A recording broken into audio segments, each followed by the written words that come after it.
IDTV మన ఉనికి మన వాణి. బాలీవుడ్ మిస్టర్ పర్ఫెక్ట్ అమీర్ ఖాన్ తాజాగా నటి రియా చక్రవర్తి నిర్వహిస్తున్న పోడ్కాస్ట్ లో పాల్గొన్నారు. ఈ సందర్భంగా ఆయన వైవాహిక బంధం మూడో పెళ్లి గురించి ఆసక్తికర వ్యాఖ్యలు చేశారు. విడాకులు తీసుకున్నప్పటికీ తన మాజీ భార్యలు రీనా దత్తా, కిరణ్ రావుతో మంచి అనుబంధమే ఉందని వెల్లడించారు.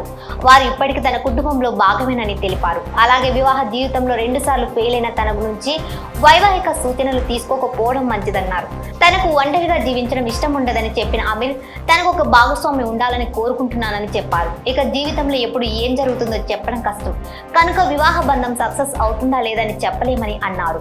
ఈ క్రమంలో మూడో పెళ్లి ఆలోచన ఉందా అని రియా అడిగారు. దీనికి సమాధానంగా 59 ఏళ్ల వయసులో వివాహం అంటే కష్టం, నాకు ఎన్నో బాధ్యతలు ఉన్నాయి. ప్రస్తుతం నాకెంతో ఇష్టమైన వారితో సంతోషంగా సమయాన్ని ఆస్వాదిస్తున్నా. నా ఫ్యామిలీ, పిల్లలు, మిత్రులతో రీకనెక్ట్ అయ్యాని అమీర్ ఖాన్ చెప్పుకొచ్చారు. ఇదిలా ఉంటే అమీర్ ఇప్పటికే 2 పెళ్లిళ్లు చేసుకుని విడాకులు తీసుకున్న విషయం తెలిసిందే. 1986లో మొదట రీనా దత్తాను లవ్ మ్యారేజ్ చేసుకున్నారు. ఈ జంట 2002లో విడిపోయింది. ఆ తర్వాత లగాన్ మూవీకి అసిస్టెంట్ డైరెక్టర్ గా పనిచేసిన కిరణ్ రావుతో అమీర్కు పరిచయం ఏర్పడింది. ఆ పరిచయం కాస్త తర్వాత ప్రేమగా మారి 2005లో వివాహ బంధంలోకి అడుగు పెట్టారు. అయితే అనూహ్యంగా 2021లో 16 ఏళ్ల వైవాహిక బంధానికి జంట ముగింపు పలకడం గమనార్హం.